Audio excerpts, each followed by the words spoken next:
So today I have the esteemed pleasure of bringing together a number of county leaders from Kern County to really support and talk about, the state of Kern County systems and how they're working to really support post-pandemic recovery for children and families in Kern County.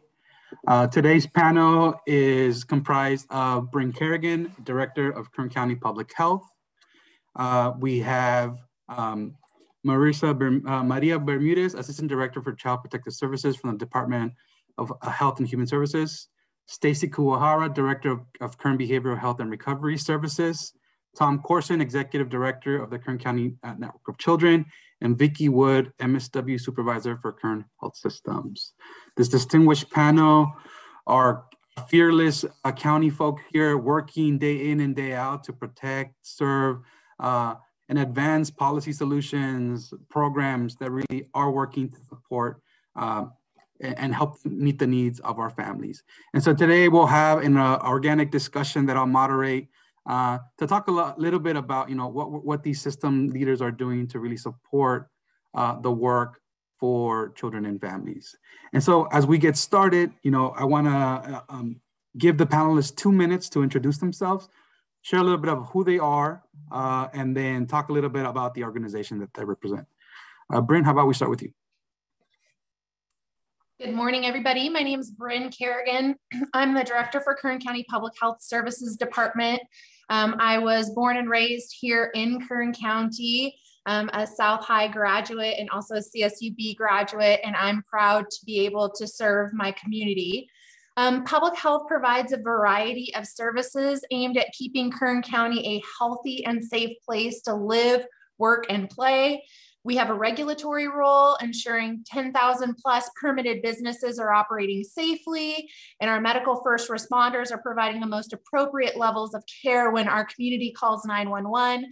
And we also have an educational role, ensuring we keep our community informed of ways that they can avoid disease and illness and live an overall healthier and happier life. Thank you so much, Brynn.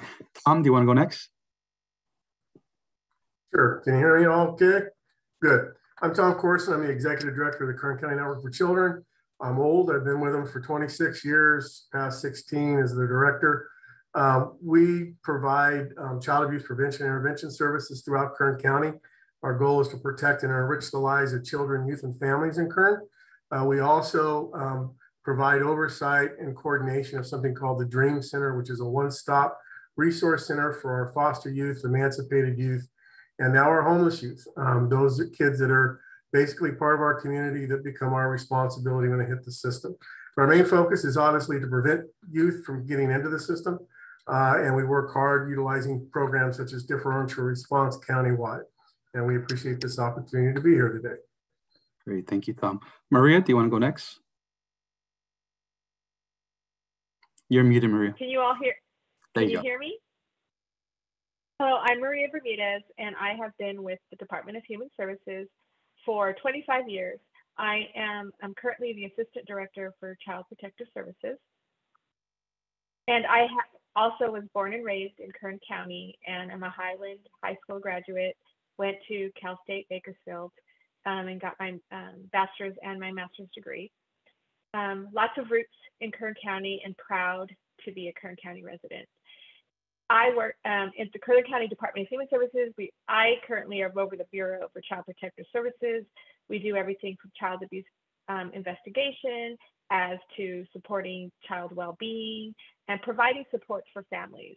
We also provide self-sufficiency for families through our Welfare to Work program, through our Medi-Cal program, and our CalFresh programs.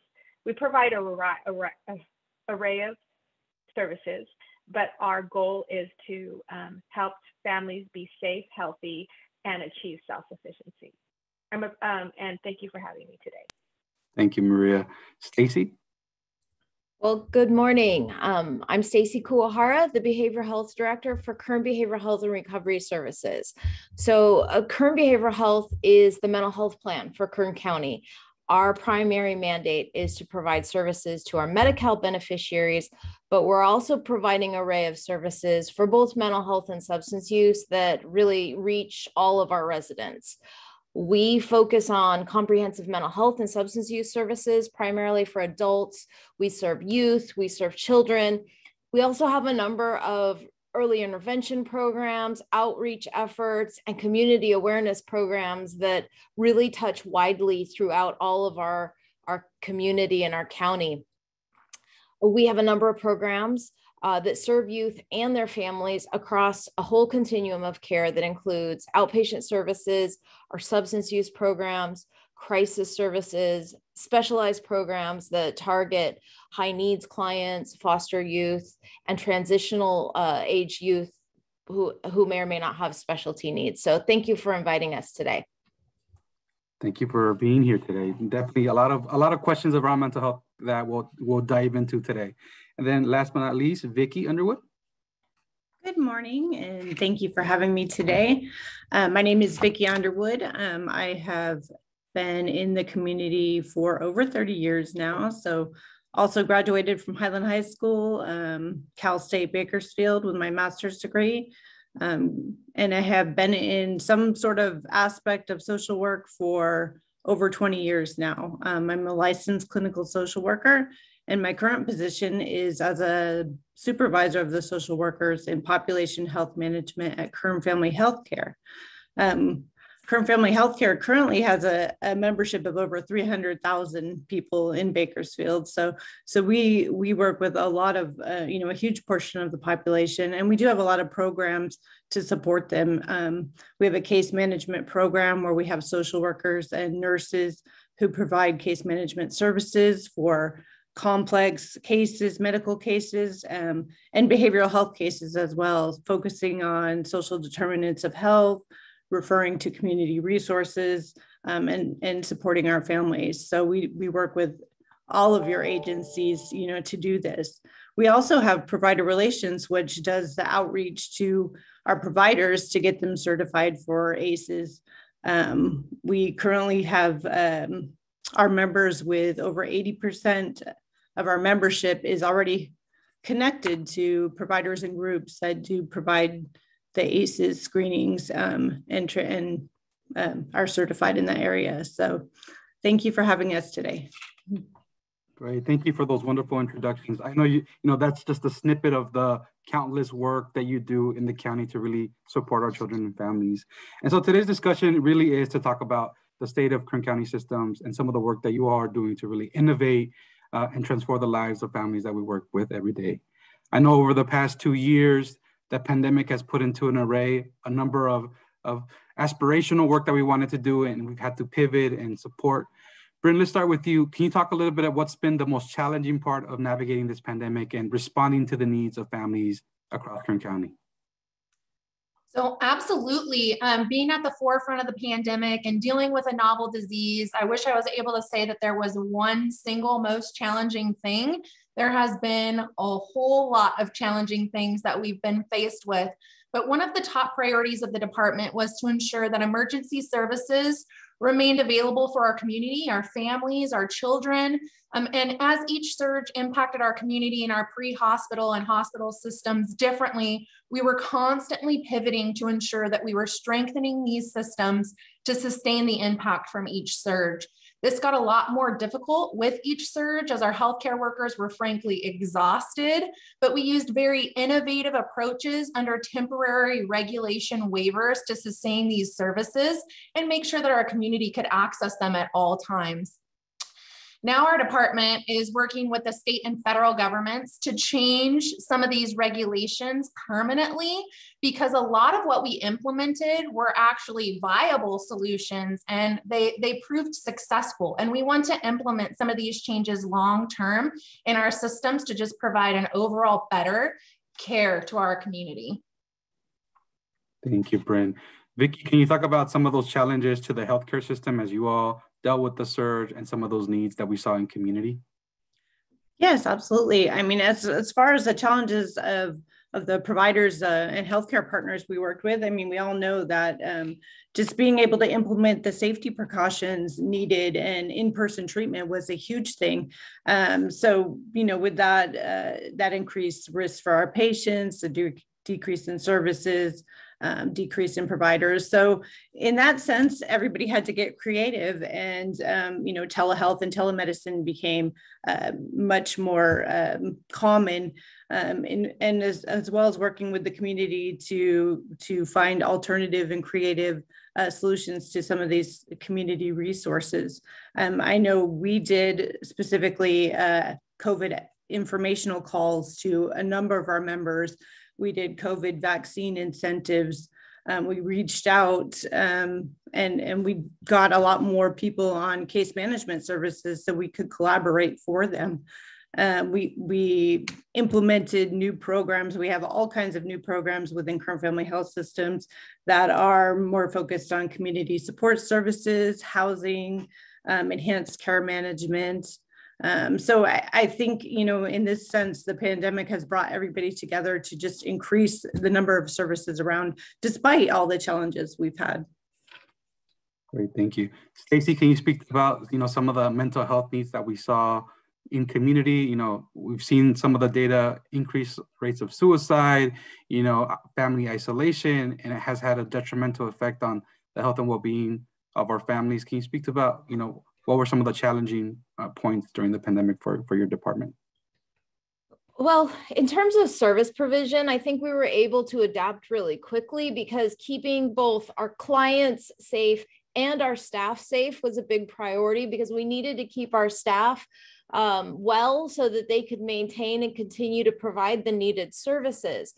Some of the things that we saw that were especially challenging during the pandemic is really the switch to more virtual services. I think when we're talking about youth and families, actually our kids actually are very comfortable with technology and engaging over these platforms, but that doesn't always mean that's the best way to deliver services to them and to get eyes on what's happening in their environments and in their home. I think it's also easier because of their comfort level engaging over social media and video games, that, this idea of kind of what you present and what you don't present creates some challenges. And so those are some very real scenarios that we have had to manage and deal with, and I think we still are. Some of the other big challenges were just really, a lot of our services happen at schools. And so when schools shut down and we couldn't be there where the kids are, we saw our referrals decline. We knew that the needs were increasing and the needs were there, but we weren't getting the referrals and we didn't have access. So, the first year and a half of the pandemic, our referrals are in decline. And what I'm seeing now are those numbers going up, and the severity of presentation for our kids is definitely increasing. So at this point, we're really navigating, what works, what doesn't work, how do we integrate safely, and how do we still stay very mobile? Because there are just some things that we need to do. It's very convenient to be engaged virtually, but there are a lot of things you miss and it's just not always practical. And so how do you marry those elements to make sure we're really providing good quality service to our youth and our kids who are most vulnerable right now? Great, thank you, Stacy. Definitely, I see the need, right? How can you really support those families when broadband issues are sometimes a challenge, navigating, appointments as families are navigating job loss or family loss, all big issues that have been impacting our families. Maria, can you speak to a little bit about what Department of Human Services did during the pandemic to really support either the needs or to protect children while, all this is going on in the background? So as Stacy mentioned, a lot of the safety nets that were compromised during the pandemic for us. We depend on the schools. Our teachers are our number one mandated reporters in our county. So when they closed, there were no more eyes on our children. There were no children interacting in public settings. They weren't going to mental health and doctor appointments in person because there was so much virtual. So a lot of things were missed, and those were our kiddos' safety net. Also, we seen an increase in, unemployment for those that were, in those lower paying jobs or those, and so there was some unemployment issues going on, and that then created some mental health, depression, stressors in their lives. But what we did is we did not stop serving our families. The social workers continue to go out into the homes throughout the pandemic, and we're making in-person visits to do investigations. But then we also were able to be given some flexibilities from the state that allowed us to see children virtually through video conference calling. But we also wanted to make sure that families had the basic resources they need: food, clothing, housing. So we were able to also get flexibility in the state that allowed us so that families and individuals didn't have to come into our office in person. We were able to do that via a phone call, and then grant them the services they needed so that they could get their house fresh, so they could get money for food, get into housing so they could get into emergency housing if they needed, which was great. We were also able to even get some waivers for certain populations where all they had to do was submit an application, and we didn't even have to interview them. We just granted it that day. So we were able to get a lot of flexibilities to support families so that we could get them the services and so they could get the basic needs they needed as soon as possible. What we did see was that similar to what the other panelists shared, is we noticed that we can use technology more to serve the populations and actually streamline and provide a better customer experience through technology. Some of our younger population, they are savvy in technology and prefer technology. So that was good. But then there's other populations, such as families that don't have that technology, and our older populations that might not utilize it or able to utilize it. So we are looking at implementing some things where we are going to continue to do some virtual services. For example, we do what we call child family team meetings, where we bring families together to create a safety plan so a child can stay home, or how to reunify a family if a child's removed. And we used to always do those in person, and then it was always difficult because you had maybe their support person might live in might work and unable to get out of a meeting. Getting out of their work to attend the meeting, or they have a family member that lives in Los Angeles and it's hard for them to get in person. We've been able to do those virtually and have been very successful, because now a lot of their safety nets, we have the schools attending, mental health attending, but we have family members from all over California, all over the United States that attend virtually and are able to provide insight and support to the family. So, we've seen some actual positives from this, and we're going to continue to build on that. It's great to hear. That's all I have. Thank you, Maria. Yeah, definitely good to hear how you all are really leveraging the opportunity to think about technology and meet where families are at, right? But then still think about those families that don't have that access, and how do you connect them to the right services. Tom, let's question with you. How has the pandemic impacted the Kern County Network for Children, and what have you all been doing to support some of the work to connect with families and providers? Hector, first of all, I'd like to kind of bounce off something Vicki said about the collaboration in our county. We're very lucky in Kern that we do have the kind of collaboration we have. And I think that was very clear from the onset of the pandemic, that agencies can traditionally work together, but we learned to work together differently and adapt very quickly because of those relationships and because of all of our mission to serve these children and families. We also were provided with great guidance from public health, how to maneuver this with keeping staff safe, but also those we serve safe. And so there was good communication that was helpful, and people were willing to adapt quickly. For us on my child abuse prevention intervention, and as Maria mentioned, we saw a decrease in referrals. Differential Response receives its referrals directly from Child Protective Services. And once those schools closed, we began to see a decline in the referrals that we did receive, usually originated from law enforcement, meaning that there not only was smoke, there's probably a little bit of fire. But our families struggled as well with the same things we all did. Isolation, fear of the pandemic, and other things increased some of those things that impact behavioral health, as their behavioral health and emotional health, as well as their physical.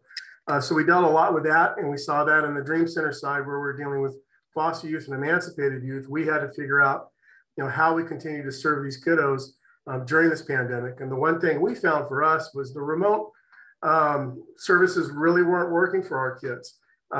Some of them were very good at telling us over the phone that life was good and everything was great.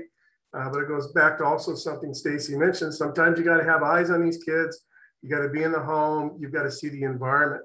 I think one thing that ACES has taught us that it's a comprehensive approach at looking at people that includes their environment, behavioral health, physical health, economics, and all those factors. So for us, we were able to continue to serve our customers as best we could. But we did learn that one of the things for us is being in person and being present, whether through differential response and knocking on those doors, or with our youth at the Dream Center.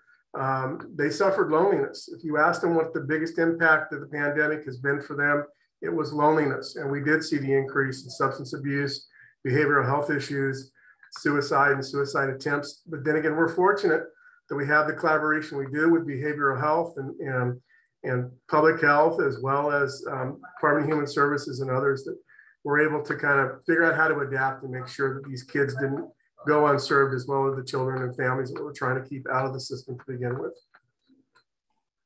Great, thank you so much, Tom. Yeah, definitely. You know, I think we saw a rise in ACEs, right, with when we experienced the loss of families, or the isolation that you spoke to, Tom, that families or kids were experiencing, whether in the household.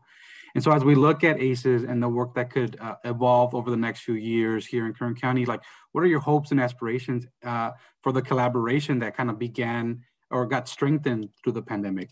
You know, open it up to anyone who wants to kind of respond to that question. I think we've seen our systems overall improve. And Stacy, go ahead and just jump in here. I was just going to say, I mean, what it did for me is, you know, all these years of, you know, the Network for Children has been around 30 years, and our original mission was to try to figure out how to collaborate and integrate and not work in silo. For me, the pandemic was clear evidence that in Kern County, we don't work in silos. There was communication between education and public health, between social services and behavioral health.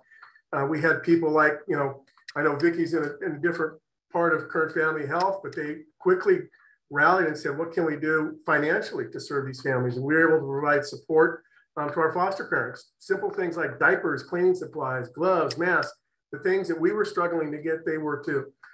So there was a wide range of people willing to continue to support each other, even outside their own missions, their own agency's mission, because the overall mission was to protect and enrich the lives of kids and families in Kern County.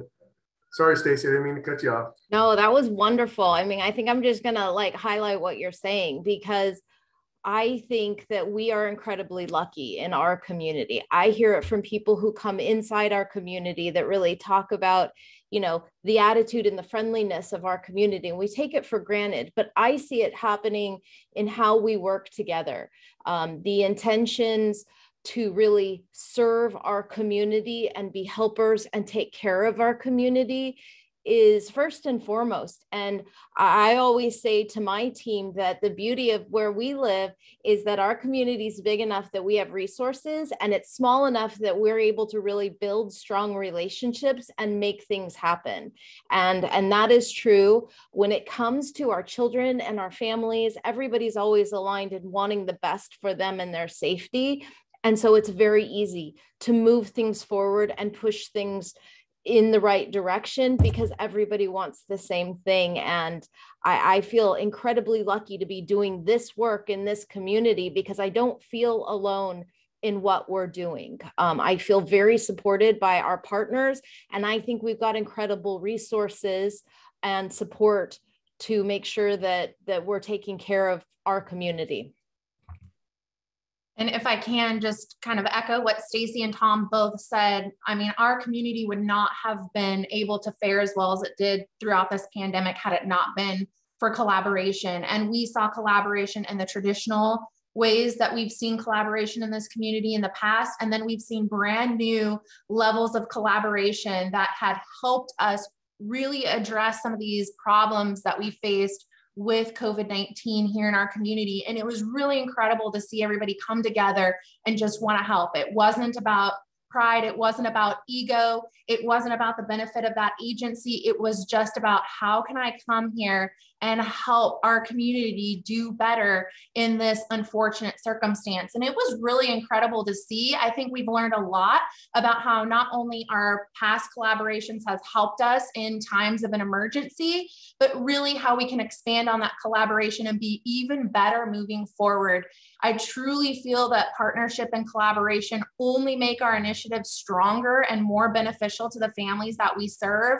And collaboration allows us this much wider and deeper reach to our families. And so, if we just continue the momentum that we've developed throughout the pandemic with all of our initiatives moving forward, Kern County is going to be the best place to live in the state of California and even the nation because of the passion and, the care that these agencies that have really come together throughout the pandemic will show moving forward. That's great to hear. Maria, any thoughts? I agree, and I'm just going to echo what Stacy, Tom, and Brynn said. The collaboration. I was appointed during the pandemic to this position and was very nervous, but I soon seen how I could just call on mental health when we were needing vaccines or we didn't understand how to, what was PPE and how, to make sure that our employees were safe and that we could provide appropriate education to families, or I could call on the Network for Children when we had a homeless youth. And mental health, my partners, definitely when we had children in crisis. So it was definitely, I've seen it, but I also am very proud that we, like Brynn mentioned, is that we have started something and we are on this path of even becoming stronger and closer. And so I'm very proud of that. I do know that I am also very proud that as a county, we started to think outside the box as a department. Things that we did traditional ways, where like, this is how we've done it for years. Now we couldn't do that for years. And so we said, well, let's think outside the box. Some of those things we'll be able to stay. And like I said, we'll make a better customer experience. So I'm very proud that we'll be able to use technology to meet the needs of some of our populations and to streamline services, but as well as get this needed services to families, get them their CalFresh, get them into housing, making sure that whatever services they need to meet their basic needs, that they're being met as soon as possible. And so I'm very proud that we will see an improvement in the way that we deliver our services moving forward. Thank you. Vicki, any thoughts from your end from Kern Health Systems? Yeah, absolutely. Even though we may not provide direct services, I definitely think that through the pandemic, our outreach services increased tremendously.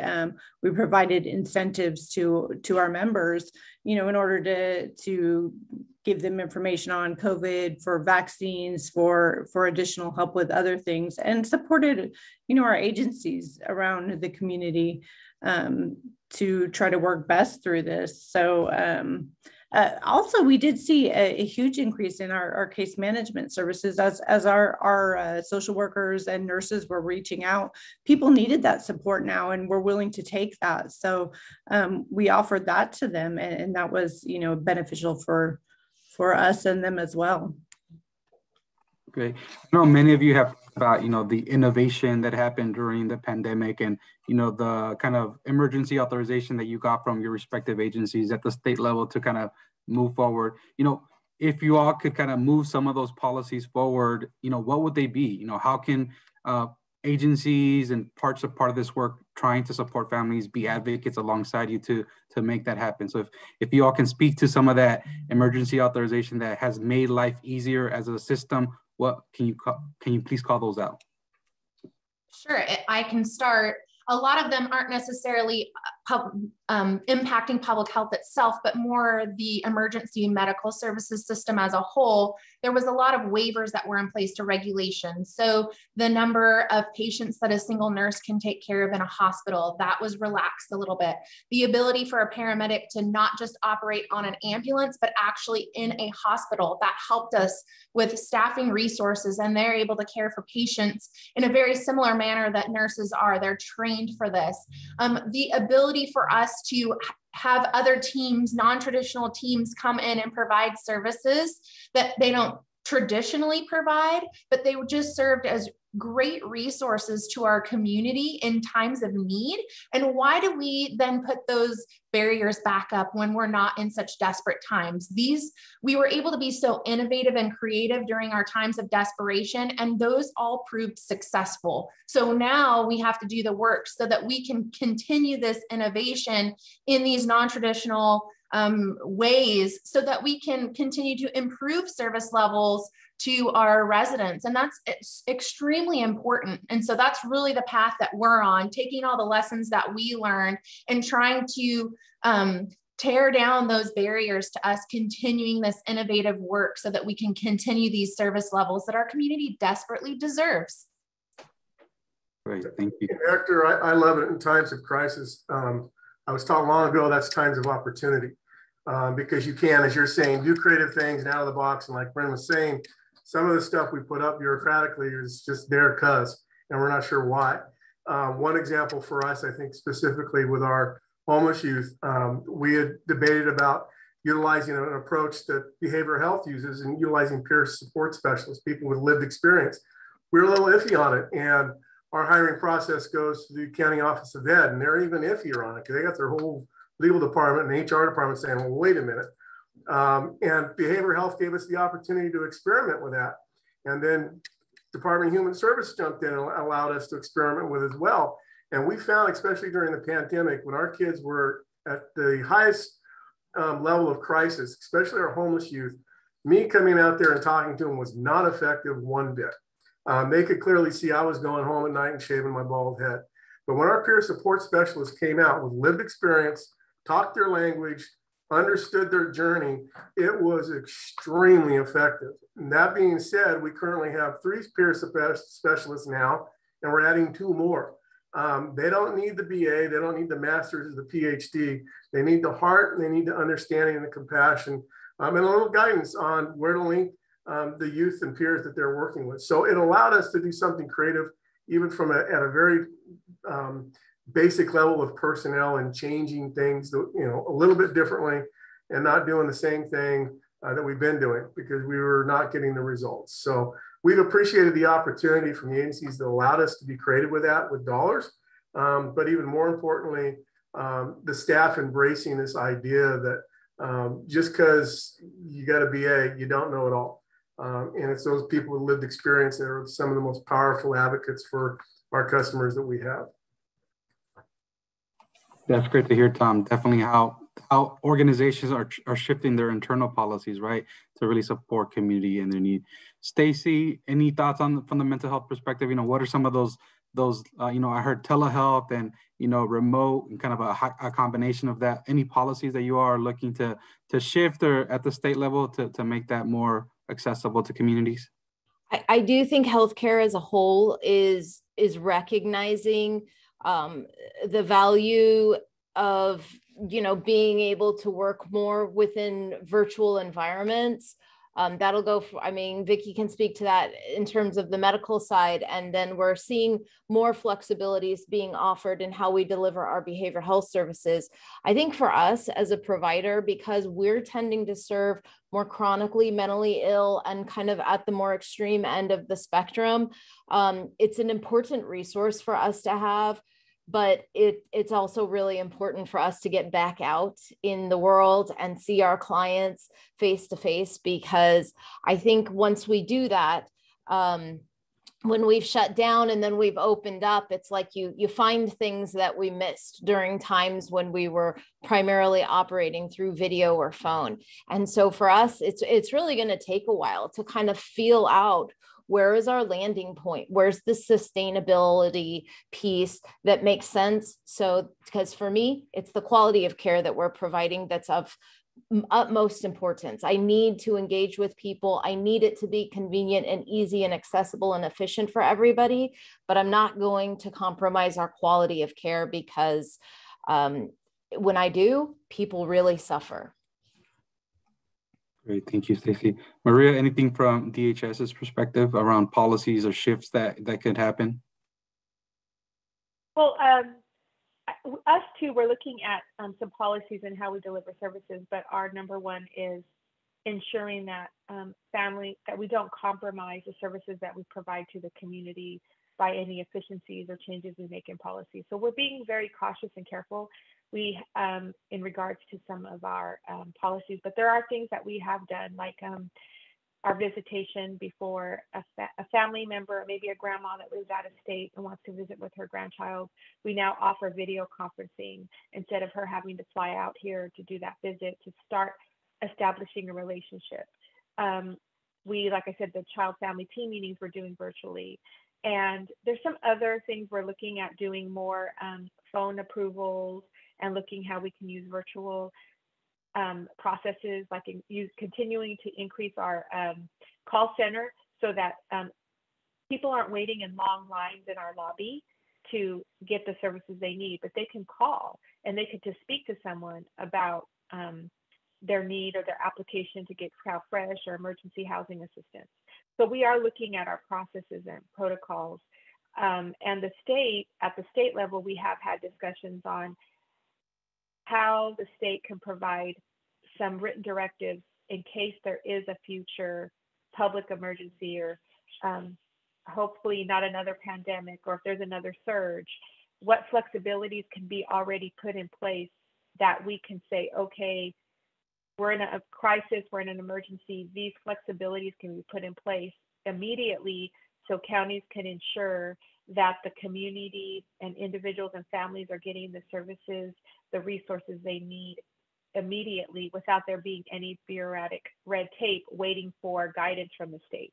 So we are pushing, and there is a lot of discussion about getting some guidance out to counties so that we can have emergency protocols and procedures in place during a crisis. So that was a good thing that came from the pandemic, because it made the state really think about if there is a true public emergency, as we've seen with COVID, and it goes from day 1 to day 2 and you're going into a crisis, families don't have time to wait months and months for guidance, for flexibility to put in place so they could get housing, so they can get food. I mean, they're losing their jobs immediately. They're losing their income. They're not able to provide for their families. So that is something that I feel like there's more preparedness coming from the state, where we'll be able to be better prepared if something happens and if another future crisis happens. I feel very confident that we have lived through this and now we have that lived experience that we'll be able to be better prepared and serve our families better. Great. Thank you so much, Maria. I know as we talk about the pandemic, we've been living it for a little bit over 2 years now, and with the rise of vaccines and, we've seen a shift of moving to more of an endemic phase. And so what are folks looking forward to as we're shifting, being able to meet in person when it's safe during those low peaks and things that are happening? What are folks looking forward to as we kind of shift into this endemic phase, both from, as your respective agencies or from healthcare? What are you all looking forward to? One of the things we learned, go ahead, Maria. No, I was just going to say I'm very pleased that our safety nets for our children are opening up. The schools are opening up. The isolation is decreasing. It's just a healthier environment for our children, and there's more safety nets. And distance learning was successful at some points, but was not successful for many. So I just think that the more and more that we see more in-person services for our children, that is what I'm looking forward to. I feel that children will become more healthy, and we'll see a decrease in mental health issues and isolation and some child abuse that we see. Like Tom shared, a lot of the at the beginning of the pandemic, a lot of the referrals we were getting were from law enforcement. And a lot of time the abuse already happened and we weren't able to provide prevention services to assist the family in crisis. So I'm very excited about the continuance of loosening those restrictions so that children can be more in public settings and be seen and heard. Yeah, I was just I'll echo what Maria was saying. That's the direction I was going. That having, whether it be our kids or our adults, doing things face to face, because smiles and hugs matter. That's the one thing I learned in all this, that a smile goes a long way in a facial expression. And sometimes someone just needs a hug. I know we're not supposed to do that in our business, but screw it anyhow. It helps. And so I think that's one of the things I'm looking forward to. The other thing though, and it ties back to the whole ACEs thing. There are some families and some kids that had some real traumatic struggles over the last several years. Some scary stuff. And we have to remember there are a lot of people that we lost during this pandemic that are moms, dads, grandmas, brothers, sisters, cousins. And so I know a lot of the younger ones went through some trauma, and even some of the adults. And I think we're going to have, many years to come to where a lot of this stuff is going to have to be worked through, both at an emotional level, economic level, social level, and even where governments are putting their dollars as far as investment towards the future. So I think we're still going to be dealing with an endemic issues that relate to ACEs for the next 5 to 10 years, and possibly even a generation. Remember, some kids are now in the 2nd or 3rd grade and they've never been in a classroom. Others really lost out on just some of the normal things you do as you develop and mature in an environment. So I think there's a lot we're going to continue to deal with, but I will echo 110% what Maria is saying, that I think being able to have that kind of contact and have those kiddos back in school and other places is going to be huge. If I can jump in and say that I think that the takeaway of the pandemic was it was a completely universal experience. Everybody went through it together. And for me, it brought behavioral health and mental health forward as a conversation and did a tremendous amount to begin to reduce stigma, because all of a sudden everybody's going through an experience that they can relate together. Tom's right. They're having different experiences to different severity and intensity in that, but there was a unifying element about it. And we haven't had more conversations about mental health needs than I've seen in my 20 years as a clinician. So, and what we're seeing is more money, more investment, more resources. And I'm so appreciative that we're especially talking about kids and their families, because we know that when we can make a difference in their lives early, you're impacting the trajectory of the rest of their life and generations to come. That's incredibly important. We have an opportunity now. There is intention and focus. And so I think bringing together everything we talked about, where Brynn is sharing about the flexibilities, the collaboration, and kind of breaking out of our structures to see, is this working? What can we do to make it work? And then really focusing on our most vulnerable population. And so I think that the pandemic, for all of the challenges and the hardship and tragedy that we've gone through, there are important opportunities for us to grow in much bigger, faster ways going forward. Well put, Stacy. Definitely the opportunities are there. As you said, those investments and that collaboration continues to grow, not only here in our county, but across our geographies and with state legislators, as I've heard. One of the questions that has come up from the Q&A is, what are your organizations doing in respect to ACEs education for parents, ACEs education for the kids that you're engaging? I know it's a state law. SB 428 was signed by the governor. Let's start with you, Vicki. I know medical providers are now, have to do these screenings, but for the rest of you, how is ACEs being implemented in your respective systems? So Vicki, start with you. Well, in our system, because we don't provide direct services, it has to be our providers doing it. So we have a provider relations team that reaches out to all of our providers and encourages this participation. So the providers have to be trained in trauma-informed care. They have to use the screening tool, and the state provides incentives for this. So once they do this training, every screening tool they give out, they get a reimbursement for that. So our department is doing a lot of outreach to make sure that our providers are being certified so they can provide this care. And like I said, we do have 80% of our members already in groups that have at least somebody that is certified for ACEs. And we have currently, at least as of February, 94 providers that specific unique providers that are certified. So we'll keep doing that as outreach. Perfect. Other folks, how are you all integrating ACEs into the work that you are doing in your system? For quite a few years now, obviously, whether it's our child abuse prevention intervention folks or the folks that are working here at the Dream Center with our youth, they're trained obviously in trauma-informed care. They're also gone through training with ACEs, and the tools that we use for assessment throughout the case management process, whether it be for our case managed families through differential response, referred from CPS, or our foster youth, homeless youth, those tools are used throughout. And we take a very holistic approach, basing the fact that we know that it's both environment, physical, emotional, social, economic, and all those things play a factor in someone's health and outcome, especially once we move through that crisis phase with the family or the youth, then we can move into building some of those things and ensuring that we use the ACEs as a guideline in trauma-informed care as we move forward with those that we serve.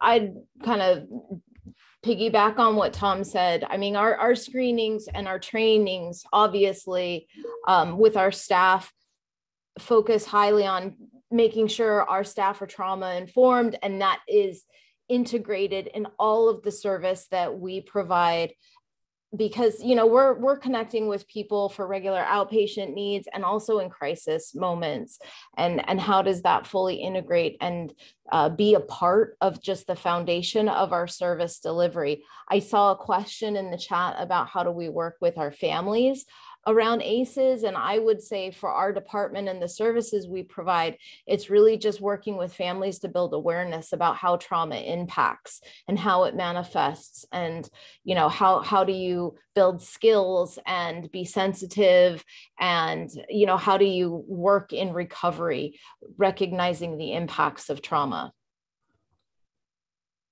Great, thank you, Stacy. Maria? So what I was going to share was similar to what the other panelists said, we have trauma-informed care embedded in our policies, our training, our assessment tools. In fact, we do use one tool called trauma timelines, where we know that a family didn't have a crisis or that incident. It didn't just happen that day. There was trauma in their past that led up to this day. What was that? So we will map it out as a team with the family possibly, and ask what happened. Did you lose your job? Maybe you were abused as a child. And then when we can see the trauma that happened and how we got here today, then we start building that family. Okay, what services shall we, do you need to help you through this trauma? Then we start building a circle for the family. What's your network? It shouldn't be DHS. Who's your circle? Who can help you? So we are always talking about circles. Who's this family circle? Because everybody needs a circle. And it takes a village to raise a child. And that family, who's that family's village? So we use a lot of tools. All of our staff have gone through a training called Safety Organized Practice, SOP. That is a trauma-informed practice, and it provides different tools that you can use for families that are all trauma-informed. And so we are very focused on trauma because we know families come to us in crisis, and it just didn't happen overnight. There's been trauma, there's been crises that happened before they even got to us. So what happened? What's their story? Everyone has a story. And once we know their story, then we can help them rebuild their lives. We can help the children. So the families. So that's sort of our focus. And we have really been focused on trauma-informed practices. And a lot of our staff have done the assessment tool on themselves because as a worker, you also need to know what your own ACEs score is and what trauma you have in your life, so you can best provide for your family, so you can address those things for yourself. So we are very trauma informed, and those are some of the tools that we use within our own agency. Thank you. Do you want to say something? No. Brynn, the question for you, I know the research shows that the higher the ACE score, the higher chronic disease and issues that are impacted the communities that have those ACEs score. What's public health doing as it relates to ACEs and getting that information out there to communities so that we can translate, the clinical aspect of ACEs into actually something tangible that communities can understand and support? We're doing a lot of work on linking our community members with resources just to help them in their everyday life, helping to meet some of their basic needs. So we have a lot of programs out there.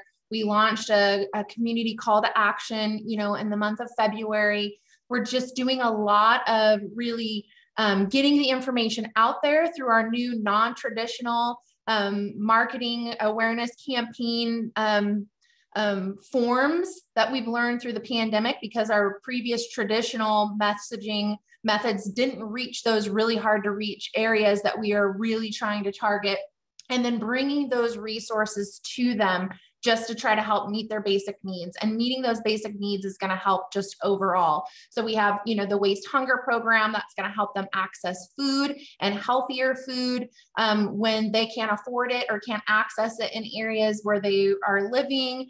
We're trying to bring COVID-related resources to them.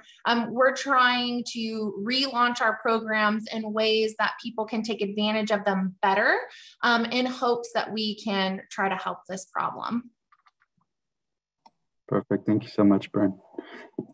So as we move into this endemic phase, what resources are you all looking to leverage, support? I know, Tom, Maria, you all are doing some work on the prevention side.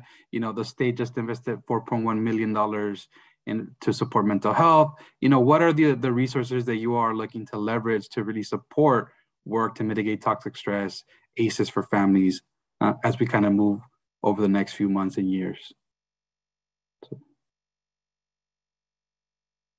I'm going to jump in real quick and say what I really appreciate with the focus on mental health, and especially children's mental health, is some of the recent budgetary items and some of the new resources are going in places where the kids are. There's a lot of money going in to invest in behavioral health resources at schools and in schools. And I think that's really important to think about, because you want some of those campaigns, that awareness, those resources, that knowledge in the places where the kids are every day, so that when they need help, or if they're not identifying they need it, other people are there seeing them. And so I appreciate this idea that it's not sort of funneling through a narrow channel, but that hopefully resources are being spread widely throughout our community. Because when we talk about kids and families, you have to have a really wide net. Other thoughts from folks?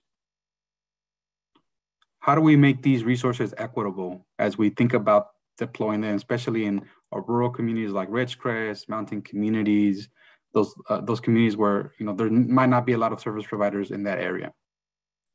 Well, I think when we provide our prevention and intervention services, that's where we usually start and work backwards. It's really easy to implement those kinds of things in Metro Bakersfield. But we always start the conversation, okay, if we're going to launch this county-wide and we're going to scale whatever we want up, how do we do that in places like Fraser Park and Ridgecrest and Mojave? What resources are there? Is this really going to work as we scale it up? And so that's something we kind of work backwards in that sense, I know on the provincial level.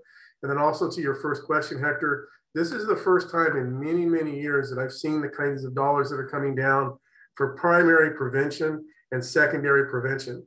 There was something called the Title 4E Act, federal money that's coming down to the state of California that our county and the Department of Human Services has decided to opt into, that's going to bring some real effort in focusing on the front end of things. So it goes back to the whole analogy of the guy throwing the baby down the river. Let's stop him from doing that to begin with.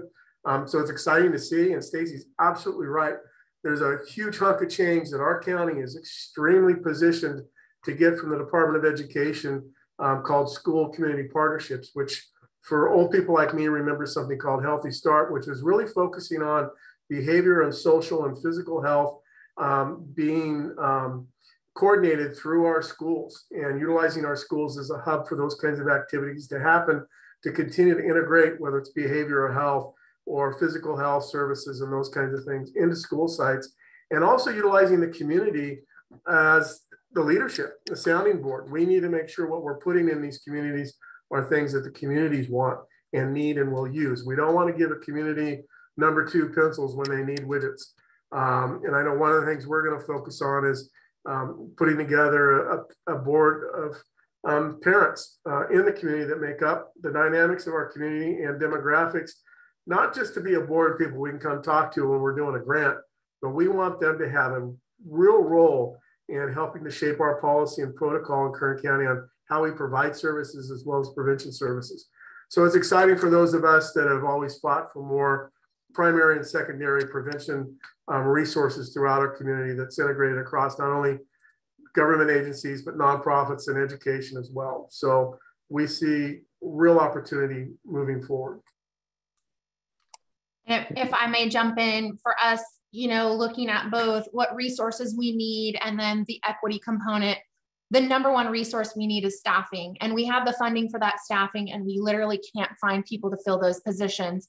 And so we have really worked really hard with our local colleges to create these career paths so that our local people have the ability to go through the educational system, get a higher education, and then go right into our jobs that we have here and serve the community that they were born and raised in with a passion, you know, that you just don't get in people that come and are transplanted here. And so that's really important for us. And that way, you know, people that are here are representing other people that are here that are like them and providing those services to them.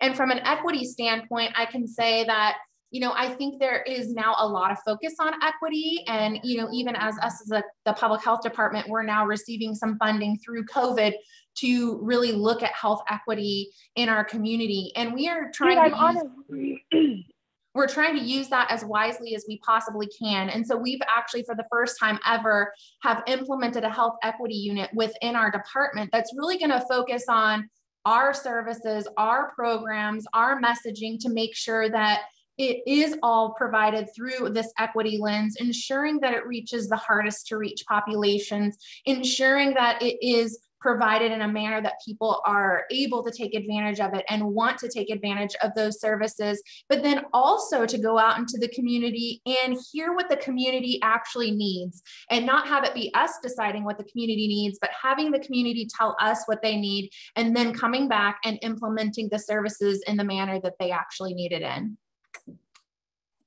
Well put, Brynn. Yeah, definitely. How do we leverage the expertise and the lived experience of the folks on the ground that would be beneficiaries of these programs? And so I know we're running up on the hour, so want to give some time for kind of closing reflections from each of you. You know, like if you all had a magic wand and can shift the conditions that are challenging or barriers to the work that you're doing, what would that be? You know, as we think about ACEs, as we think about serving community. So how about Vicki, we start with you. Well, if I had a magic wand, all the resources would be available. But no, and in all seriousness, I think that there have been, we are definitely starting a lot of new programs, a lot of resources that are coming down. So I'd like to see more with the homeless population, and I know Kern Family is addressing that too through CalAIM initiatives and the focus on social determinants of health.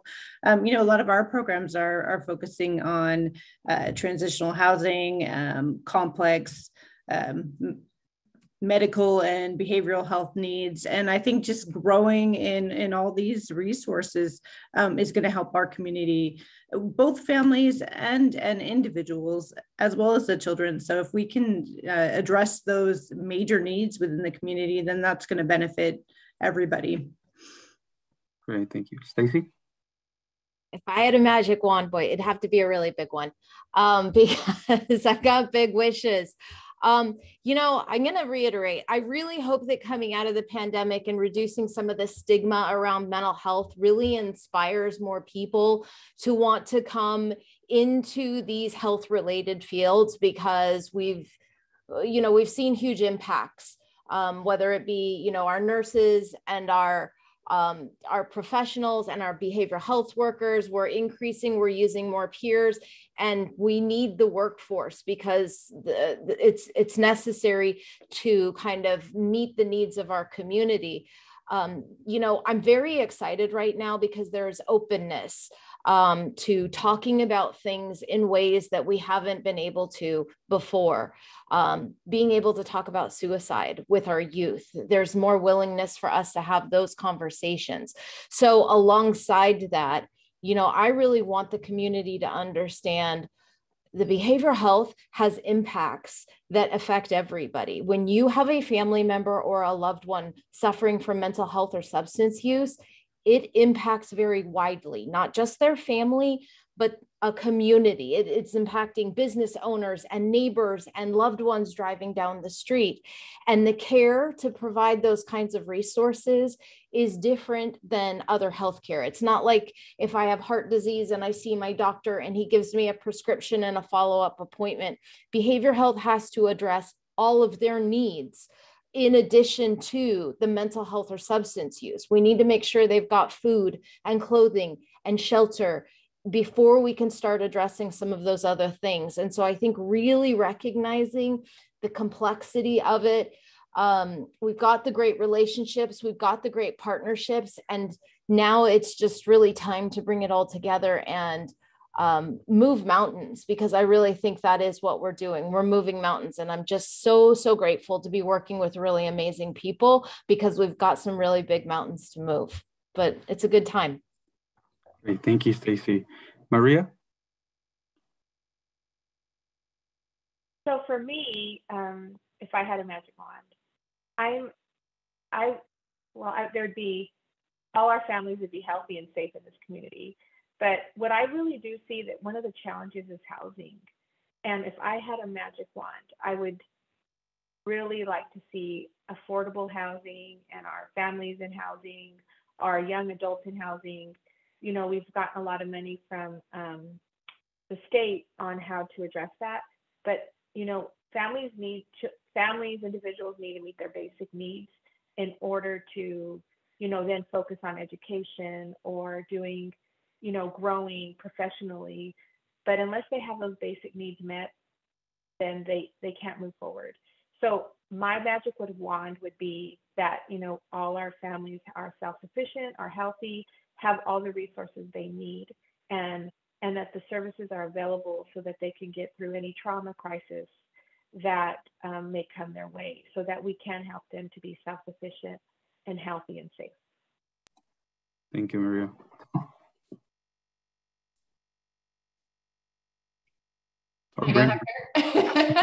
Do it. For me, I say, let's keep this momentum going. Stacy said it well, there's a great openness right now to things that were previously stigmatized. So let's keep these conversations going and let's keep these things open. There's a spotlight on health equity. There's a spotlight on health disparities. Let's use this momentum and address those issues in our community. And as a community, let's not be excited to go back to pre-pandemic structure and services, but let's expect something better for our Kern County. Let's all use the collaborations that we built, use the partnerships that we built to build a better Kern County moving forward. Yeah. And Hector, I'll end by saying that in my experience, institutions and government over the years have been very reactionary to things. What's happened, I think, that we've learned through this pandemic is we need to take an entrepreneurial approach to not only crisis, but thinking ahead.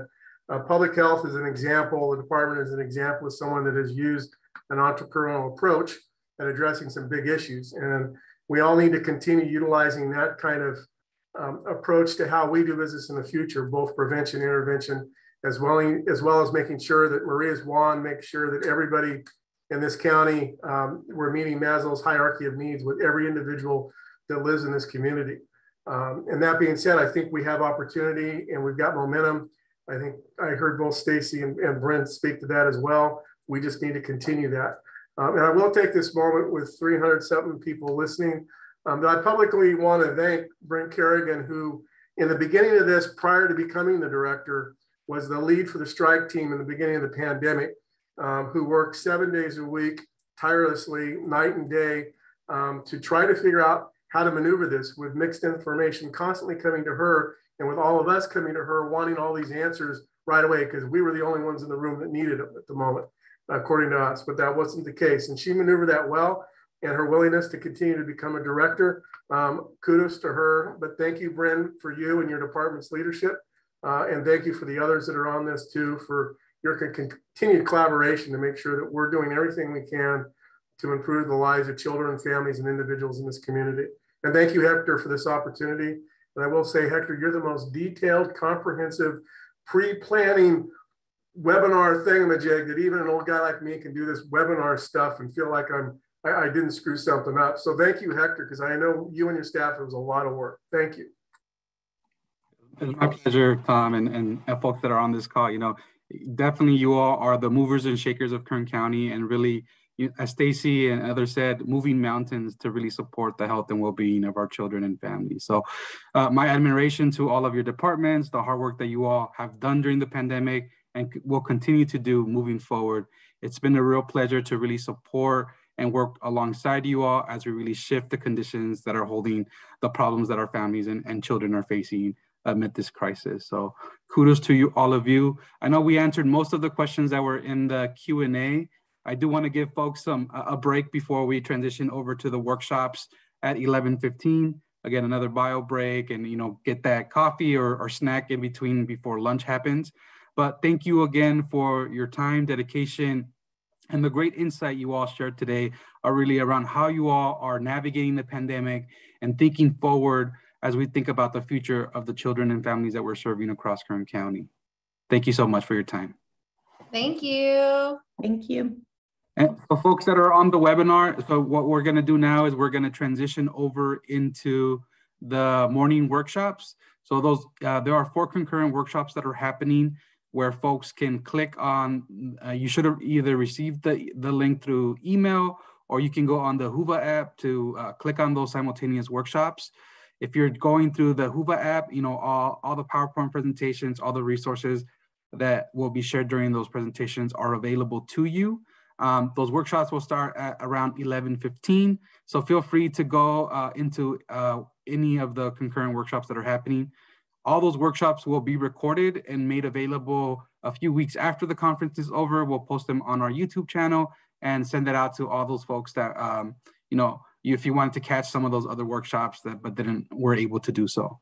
And so again, I want to thank our panel list to really think about the work that we're working here towards in Kern County, our sponsors who have made this conference possible, and our keynote speakers who are really the advocates in Sacramento that we've elected to really advocate for the needs that our families and children's desire as we shift the conditions to really support their health and well-being and advance equity to really ground the work moving forward. And so, take your break and we'll see you all at the 11:15 workshops. If you have any questions, please feel free to use the technical support emails that were provided as well. Thank you so much for participating in the morning sessions, and we look forward to hosting you for the rest of the day in the different workshops and plenary sessions. Thank you.